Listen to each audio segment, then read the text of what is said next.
Saint ভিনসেন্টে তাড়াহুড়ো করে পৌঁছালেও অলস একটা দিন কাটালো বাংলাদেশ দল। শুধু ম্যাচের আগের দিন অনুশীলন। বৃহস্পতিবার এবারের বিশ্বকাপে নিজেদের তৃতীয় ম্যাচ খেলবে বাংলাদেশ, প্রতিপক্ষ নেদারল্যান্ডস। এবারের বিশ্বকাপে বাংলাদেশ প্রথম 2 ম্যাচেই ছিল নির্ভর। প্রত্যাশার চাপ তুলে রাখতে পেরেছিল।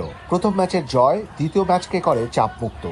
এতেও টপ ব্যাটাররা রান পাননি। তাই সাউথ আফ্রিকার কাছে জেতা ম্যাচটা হারায় দলের মানসিক অবস্থায় সেই আগের ভাব। তার উপর বেড়েছে প্রত্যাশার চাপ। বাংলাদেশের ক্রিকেট সমর্থকরা 2-2 সহজেই 4 মেলাচ্ছেন। সুপার 8-এ ওঠার পথ মসৃণ করতে বাংলাদেশকে হারাতেই হবে নেদারল্যান্ডসকে। দর্শকদের অনুভূতি ক্রিকেটাররাও টের পাচ্ছেন, এজন্যই চাপ বাড়ছে দলে। সুপার 8-এর রেসে বাংলাদেশের মতো একই রকম সম্ভাবনা টিকে আছে নেদারল্যান্ডসেরও। তবে তাদের নেই প্রত্যাশার চাপ। ফেয়ারলেস ক্রিকেট খেলতে যা এগিয়ে রাখবে তাদের।